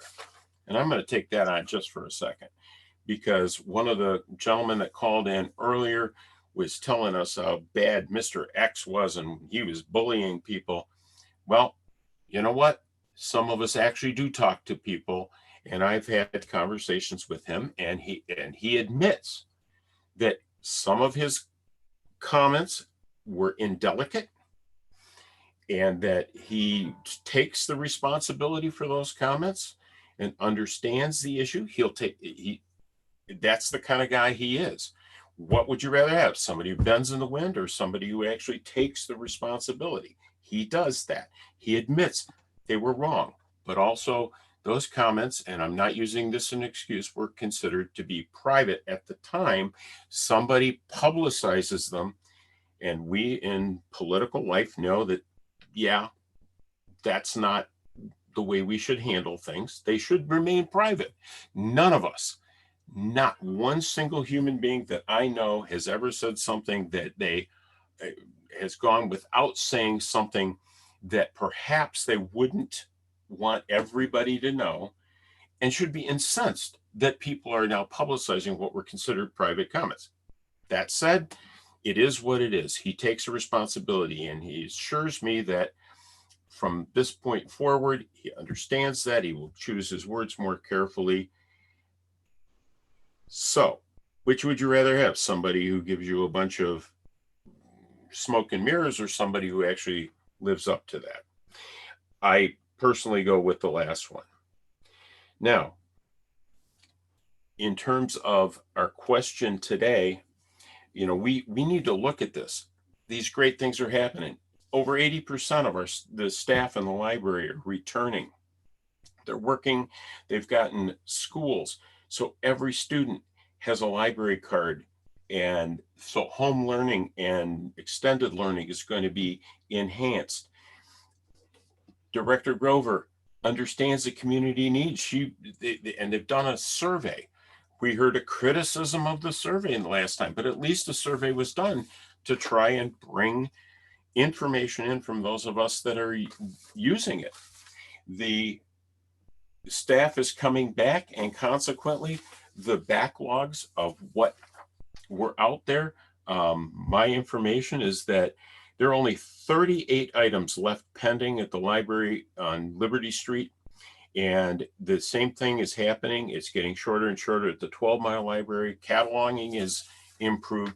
So everything that we needed to do, which was complicated by COVID, is actually moving forward. We need to be supporting this library system. We need to be supporting the decisions that are increasingly aligned by the Library Board of Trustees. That brings me to the nomination that, Madam Mayor, you put forward this evening, and that's the purpose of this item. Honestly, I expressed to you, and I will be happy to disclose, I expressed my concerns, and that is that Ms. Dawn Wilner had gone to a number, and Ms. Knoll just mentioned it, that when she was running for office, she actually went to a few library board meetings and was very critical of everything that the library was doing, the library board, the actions. She commented on them. She even, from my information, took out her cell phone and videoed some of the proceedings during the Open Meetings Act portion of the library. And it felt to the library board as if they were trying to be intimidated by this. She also came to a number of, she came to one city council meeting and made comments at us, both at myself and the rest of council, for having made the change that we did, which came across as a little bit disparaging and suggested a more disruptive nature. We have a library board now that has gone through a lot. All the transitions, all this pressure from employees. We have people who want to see things that are actually starting to happen, but were compromised by COVID. But we have a library board, while they were miles apart when they started, because Mr. Jim White, who's the president of the Library Board of Trustees, was the only member of the library board who stayed on. And now Mr. X, well, Mr. Largent has been moved up because people understand he has good intent. He is now the vice president of the library, elected by his peers on the library board of trustees. And the two of them, that they're agreeing, there was another applicant for this position that we all know about because we received information from her. And they actually agreed that that other person who had served on the library board and understood these goals was a solid individual, and they would have liked to seen her be renominated now that she had moved away and is now back. And she was an asset to the library board in crafting the new goals and vision of the library of the future for Farmington and Farmington Hills. And they wanted to see her come back in. So I have my concerns over the nomination of an individual who has made what I consider somewhat disruptive moves and comments.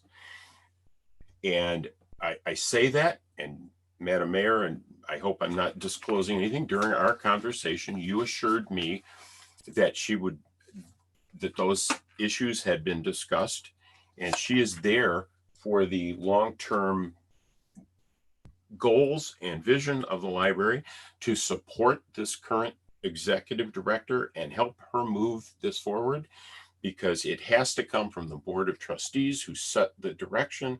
It then goes to executive staff of the library, who then work with the staff of the library to make sure that we move forward and have that great library system. The only reason that I'm concerned about that, because you did talk to me and assure me that that was not going to happen. And while those sounded politically motivated to me, and you are in our conversation, that seemed to be that you had already dealt with that. I'm worried because past performance often dictates or is the best predictor of future behavior. So those are my concerns. That's the history. I would like people to take a deep breath and realize that nobody would want their personal comments taken out of context and spread around. And they need to everybody needs to stop and look at the behavior as it is affecting what is the goal. And that is the Farmington Community Library will be, it currently is and will be, the best library in the state of Michigan, let alone in the United States. If we get behind this board of trustees, we have the right people in the right place, and we support the executive management and let them do their jobs. With that, I will stop. Thank you for indulging me. No problem. Thank you for your comments. Before I say, and is there anybody else who would like to say anything on council? Okay, I'm going to reserve myself for the last word. I know that we have, I believe, 2 people with their hands raised that want to speak. Yes, Mr. Greenstein, if you want to go ahead and unmute yourself. Okay, and please keep your comments limited in terms of time. Thank you. Muted. Mr. Greenstein. You remuted yourself. There you go. Oh, okay, can you hear me now? Yes. Oh, okay, good. Yeah, hi, my name is Eugene Greenstein. My wife and I have been longtime friends of the library members. I'm a past manager of a major automobile company with international responsibility. I understand that change is extremely difficult. I've had to deal with it, bringing organizations together, reporting to me, and building a team. And given a lot of the comments that have come up today, I feel obliged to make some comments. One, it's clear that Mr. X brought the needed business changes, the needed strategic vision to the library board that didn't have in it. And it was clearly totally out of control. And one of the key things of a leader, especially on a board, is to provide strategic direction. And that's clear, in reading what Mr. Largent has written in the Farmington Voice, etc. He understands that libraries are going to change dramatically. We don't have any more card catalogs that I know I used to use when I was a kid. And we brought in a new, executive director, whatever you call Reedy, chief librarian. Her security is based on the people on the board and the people who championed her and championed the change that she's going to bring to the library. I've attended via Zoom several library board meetings since the unfortunate, it's very difficult to have to furlough anybody. But unfortunately, the board has to do tough things. The library is not a charity. And it's very difficult, but the board was very generous. They kept people on for 6 weeks. They provided medical benefits ongoing. Most people, as one of the earlier speakers mentioned, don't get anywhere near that. And the board is responsible to us taxpayers, and the money, just because it's there, doesn't mean it's supposed to be spent. Anyway, so I think, given that there's a major issue of change, and I know from the many jobs I've had in my career, that it takes an easy year to learn your job, whether it's being on an executive committee of some sort or being in a management of a department. And given that there's an opportunity to bring back a past president of the board that present board members are compatible with, and given the changes coming from other members of the board coming in from Farmington, and the new director, I think it's behoven to make the offer to Joy. That's not to say that Danette, couldn't do the job. I don't know Danette. I only know that I've dealt with lots of lawyers, and this board doesn't need a lawyer. It needs someone with strategic vision. And I think the other point I like to make is that on these board Zooms that I attended, I know that laying off people is tough, but having all your friends call in the board and complain that there's money in the budget, therefore I should continue to get paid, I thought was very disgusting, to be very honest, as a taxpayer. I feel sorry for all the people that got laid off, but unfortunately, that's the responsible thing to do. Mr. Largent has shown leadership. It's a difficult thing to do, and it's difficult to have to lay off people. But the abuse he was given by the public is also outrageous, because maybe these people, I know it's their buddies, it's their friends. Everyone has relationships with people. They're great people in the library staff. But this is, if you will, a library business, and it has to be run, and it has to be run for our benefit. And with that, I think Mr. Largent has done an exemplary job for the community. Maybe he misstated something, the leak got out, people are say things they may not say publicly, all of a sudden, it's a great political ploy, if you will.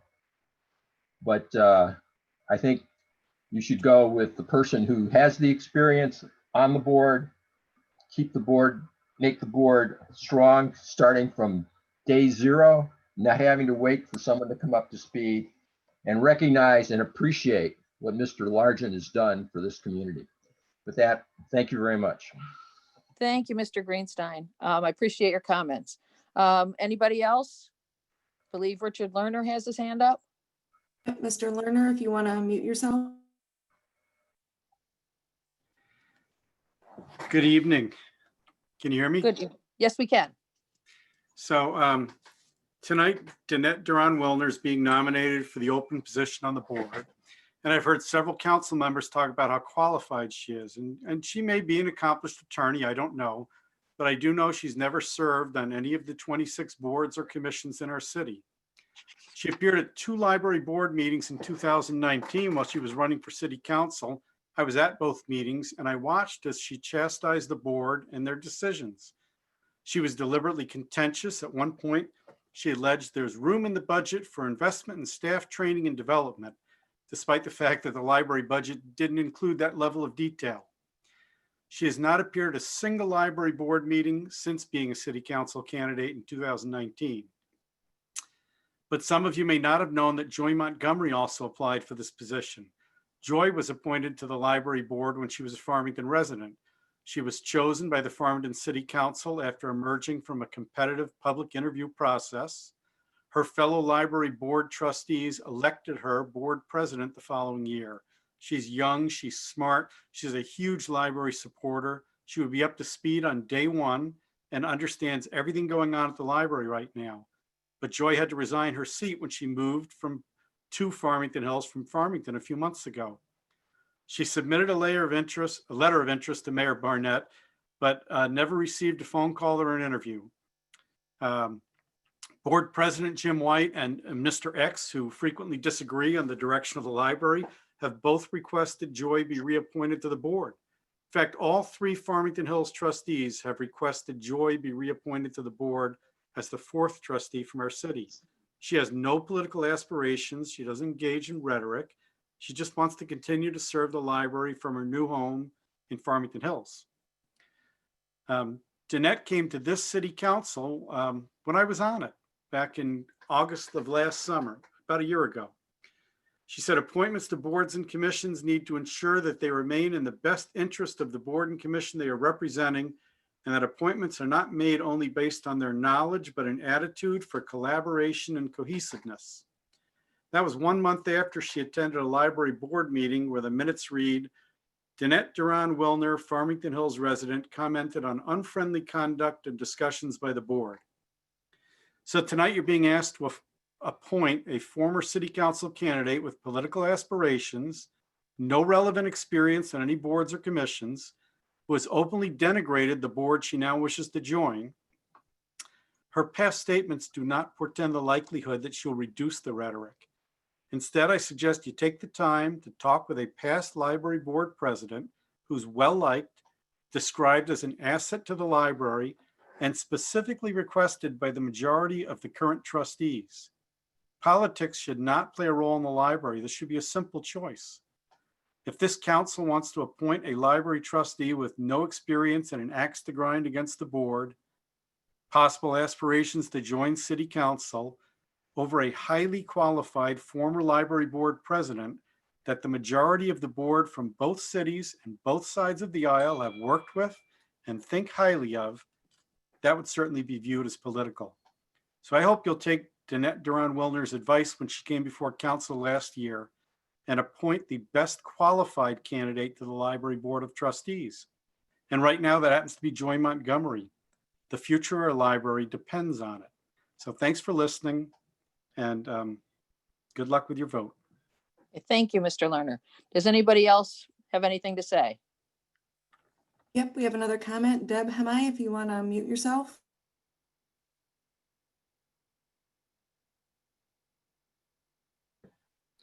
Can you hear me?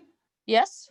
Okay, just a couple of quick things. I'm Deb Hemme. I live on Beaufort in Farmington Hills. I would like to say, I just want to correct a couple of things. It was noted that Danette Duran-Wilner was at a library board meeting in 2019 where she intimidated board members by videotaping their proceedings, and that's not true. I know that because I sat next to her and it was me who videotaped them. So it was not her.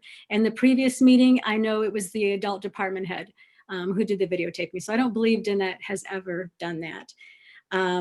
I also don't believe that Joy was ever president, and I'm not positive about that if it goes back into 2018, but I know in June of 2019, that is the board meeting that I attended, and she was asked to be president and she refused. And she was not president when she left in July of this year. I just want to say that I speak for, I believe, a lot of library staff and community members and supporters of the library in saying that Joy Montgomery is not a friend of the library, and they would love to see Danette appointed in her place. Thank you. Thank you. Anybody else have anything to say? I don't see any other comments. Okay, then it's back to me. I have been dealing with the library board situation from residents, from friends of the library, from staff, from people in other communities, from regular citizens who are very concerned about the direction that the library is going. And for those of you in the public who are not aware, or my council members who are not aware, I take this position of appointment extremely seriously. When we get to the point where the staff has lost confidence in their employer, where the public has lost confidence in the board and the ability of the library to continue to serve our needs, and where it is very clear there is great contention on the library board because of maybe a particular person who is acting in a way that seems intimidating to staff, intimidating to the public, intimidating to former board members who had had enough and resigned, and then sends out emails that undercut my very heart and soul in trying to deal with this situation. We are at a point now where I have talked to Mr. Largent, to several board members, to people in the community, and Mr. Lerner, I had an hour-long talk with Joy Montgomery today. So it is not without a lot of great conversation and tearing my hair out over what this library board has become to our community. When you have residents that are willing to color postcards and get their kids involved to try to remove somebody from the library, when the very underpinnings of the library millage is being threatened in our community for renewal in 2024, I want to remind everybody, the library is not a business. We are not in the library business. We are in the library service to our community. And you can't run a public body like a library or even compare it to the United States Postal Service, which is also a service, and claim that they must be run as businesses. Our obligation as a community is to serve everybody in the community with library services, regardless of their ability to pay, regardless of how much they use the library or don't even use it at all, to make sure that's available to them. If you want a bookstore, call Barnes and Noble. If you want a library, let's get the library back moving and rebuild confidence in its infrastructure, in its board, in its staff, and in its director. And for God's sakes, if you're a board member, let the director do her job. The job of a library director is to carry out the obligations and the direction of the board and deal with the staff directly. The staff are her employees, not the board members' employees. And for the staff, the board director is the library board director is your boss, not the library board of trustees. And that has been breached too many times in the last year and a half to count. When you have board members that send letters directly to staff, undercutting the ability of the person they hired to do their job, you end up with exactly where we're at right now.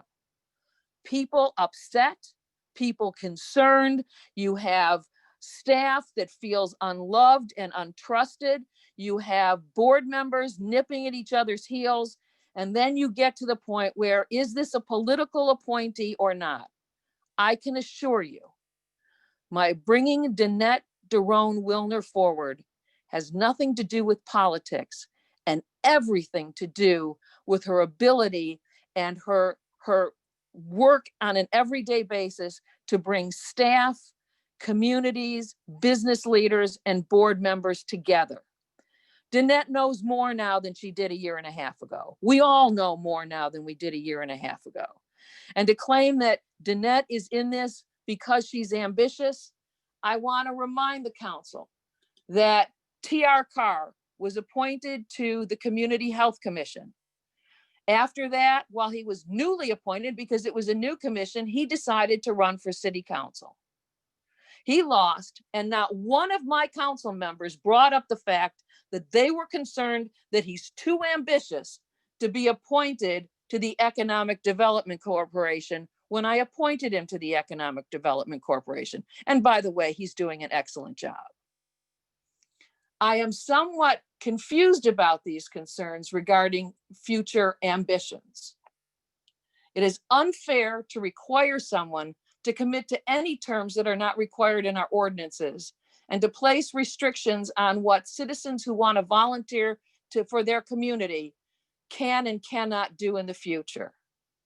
I would like to appoint Danette because of her extensive work with employees and employers, her ability to bring different sides of the divide together, and to rebuild trust with the public and faith with the public in the ability of the library board to function on behalf of the citizens of Farmington and Farmington Hills. Again, I want to remind you that there was an email that went out that compared the library to a business, and we must institute business practices. No, we need sound municipal finance decisions carried out by the board of the Farmington Community Library, recognizing that they cannot pick their markets. They cannot determine who in what area gets what services and who gets other services. Their obligation is to serve every citizen, every resident, and make sure that we have the best jewel of a Farmington library that we can possibly have. And that is why I would like to appoint Danette Wilner, a person whose second language is English, who understands the challenges of the students in this community, to work with the board, to bring them up to speed and to reinstill faith in our community services. So for all of you who have been wondering where my tongue has been and my passion has been in these last few months, I have been learning more about the needs of the library and trying to hold my tongue to make sure that when I finally came to an appointment position, that you would all know that this is not a political choice. This is what is needed for the board of the library now, today, and tomorrow. And there are two new board members who were also never on the library board prior to this, who are coming on, and I am hopeful that we will have a full complement of board members to address the needs and concerns of the citizens, the staff, and the future growth of the library services, bringing in new technology and recognizing that we want to be the center of literacy for all of our residents in the community. In fact, I will go so far as to remind everybody that while I've had conversations with Mr. Largent, his goal is for 100% literate community, as is mine.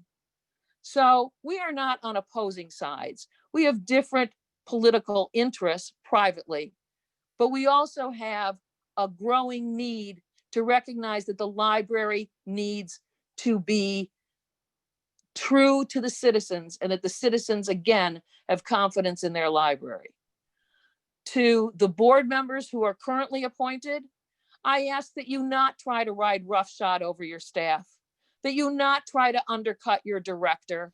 let her do her job, and that you bring people back to work based on the fact that we have services that need to be delivered, not because we are providing business opportunities for people and staff. That's not what we're about here. And we have to rebuild the morale of our staff. You get talent when you treat them well. You lose talent when you treat them poorly. I believe we have some of the most talented staff in the library world today working for us in the Farmington Community Library. With that said, I will now call for a roll call vote on the nomination of Danette Derone-Wilner to serve on the board. Council members Massey, Mayor Barnett, I have heard you. I've heard everything that you've said. I agree with you 100% that we want this library to be the best asset in the state. I want the board to set the direction and let the executive director do her job. And with the appointment of the final person from the city of Farmington Hills to serve on that board of directors, I want the community to take a deep breath and step back and let the board of directors do what they do, because we are aligned on what the goals here are. Reedy Grover should do her job. The executive board, the board needs to do their job. Let her do that. The staff needs to step up, and we need to take a deep breath and let it happen. And with that, and your assurances about my concerns, I will vote yes on this appointment. Councilmember Bridges, Yes. Noel, I have stated my concerns, but I will support Mayor Barnett and vote yes on this, and hopefully my concerns will be proven wrong. Councilmember Newland, Yes. Bolaware, Yes. Steckloff, Yes. and Mayor Barnett. Yes. Thank you. With that, we end up, and I want to thank everybody, all of the members of the community, all of the members of the board. Mr. Largent, I thank you for your patience in dealing with a lot of stress. I hope we can move toward a kinder and gentler future. And I have the utmost of respect for you, as you know, because we've had many conversations. To Mr. Pavlik, who is working very hard from his bakery during COVID times, who is still willing to put his energy and time into making sure that the citizens have confidence in their library. I want to thank you for all of your comments and your hard work. And to the staff, I also want to thank you for sticking it out, for understanding that we are all trying to work together. And I believe that you want the same things we do, and change is difficult, but I hope you will work together with your employer, the new director, Reedy Grover, to make sure that we all move in a common, well-funded, well-thought-out electronic plan and growth for our public library. And to Reedy, on September 10th, you will have a full complement of board members, and I know you will do a wonderful job and begin to do outreach with your staff and work with the board and make sure that our library is the jewel that it's intended to be. And now we move to the adjournment. Is there a motion to adjourn? So moved, Madam Mayor. Thank you, Mike. I was getting nervous. We were going to be here for 4 days. Is there a second? Support. Okay, thank you, Dr. Massey. It's been moved and seconded. This is a roll call vote to adjourn. Council members Bridges, Yes. Noel, Yes.